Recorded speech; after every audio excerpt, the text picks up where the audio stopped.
మొన్నటి రోజు మన వైఎస్ఆర్ కాంగ్రెస్ పార్టీ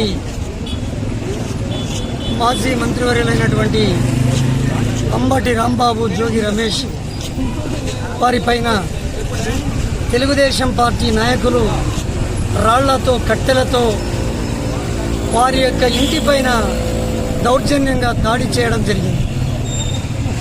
కేవలం కూటమి ప్రభుత్వం యొక్క అరాచకాలను ప్రజల్లోకి తీసుకొని పోతారు అనే నెపంతో వైఎస్ఆర్ కాంగ్రెస్ పార్టీ నాయకుల యొక్క గొంతును నొక్కడానికి వారి ఇంటిపైన అమానుషంగా దౌర్జన్యంగా దాడి చేయడం జరిగింది. కేవలం ఆ రోజు మన ప్రపంచ ప్రఖ్యాతిగాంచినటువంటి తిరుమల తిరుపతి దేవస్థానం లడ్డునందు ఏ విధమైనటువంటి కల్తీ జరగలేదని సాక్షాత్తు సుప్రీంకోర్టు సిబిఐ దర్యాప్తులో తేలిచాత్తు ఏ ఒక్క కల్తీ లేకపోయినా వైఎస్ఆర్ కాంగ్రెస్ పార్టీ నాయకులపైన బురద చెల్లే ప్రయత్నం చేస్తూ ఉన్నారు. ఈ ఆంధ్రప్రదేశ్ రాష్ట్రంలో ఖచ్చితంగా రెడ్ బుక్ రాజ్యాంగం అనేది నడుస్తూ ఉంది అనే దానికి నిదర్శనం. ఈరోజు రాష్ట్ర వ్యాప్తంగా మన వైఎస్ఆర్ కాంగ్రెస్ పార్టీ నాయకులు ప్రభుత్వం చేస్తున్నటువంటి దురాగతాలను ఎండగట్టడానికి ప్రయత్నిస్తే సభ్యునిగా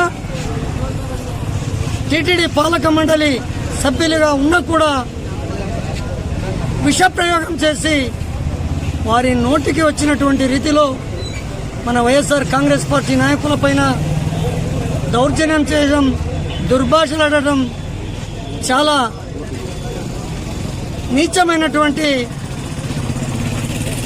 సందర్భం. కనీసం మేము ఒక హోదాలో ఉన్నాము, సంస్కృతి సంస్కారంతో కలిగినటువంటి ప్రజాప్రతినిధులము అనే భావన లేకుండా మన వారిపైన లేనిపోని అక్రమ కేసులు బనాయిస్తుండడం చూస్తూనే ఉన్నాం. మరికి ఒక్కటే హెచ్చరిస్తున్నాం, ఈ రాష్ట్రంలో కూటమి ప్రభుత్వం ఇలాగైతే దౌర్జన్యాలు, హత్యలు, అఘాయిత్యాలకు పాల్పడితే మన వైఎస్ఆర్ కాంగ్రెస్ పార్టీ తరఫున రాష్ట్ర వ్యాప్తంగా మన రాష్ట్ర ప్రజలకు క్షమాపణ చెప్పేంత వరకు మన వైఎస్ఆర్ కాంగ్రెస్ పార్టీ తరఫున పోరాటం సాగిస్తున్నానని హెచ్చరిస్తున్నాం. ఇప్పటికైనా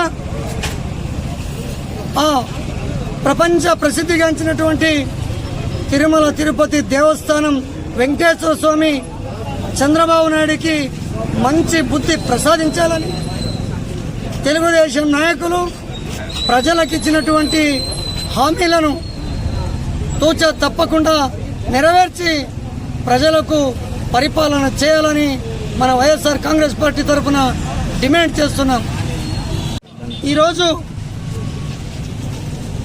కూటమి ప్రభుత్వం కేవలం కర్త కర్మ క్రియ మొత్తం అన్ని మన చంద్రబాబు నాయుడే దీనికి ప్రధానమైనటువంటి కారణమని మేము తెలియజేస్తున్నాం. దానికి తోడు ఈరోజు మడక్సిర సర్కిల్ ఇన్స్పెక్టర్ కార్యాలయం నందు మన పార్టీ నాయకులను కానీ వైఎస్ఆర్ కాంగ్రెస్ పార్టీని కానీ కించపరచి, అవమానపరచి హేళన చేసినటువంటి తెలుగుదేశం పార్టీ నాయకులపైన మీరు ఖచ్చితంగా ఎఫ్ఐఆర్ నమోదు చేసి వారిపైన కేసులు నమోదు చేసి మనకు సాక్షాత్తు ఆంధ్రప్రదేశ్లో ఉన్నటువంటి కోట్లాది మంది ప్రజలకు మీరు క్షమాపణ చెప్పాలని మనం డిమాండ్ చేస్తున్నాం.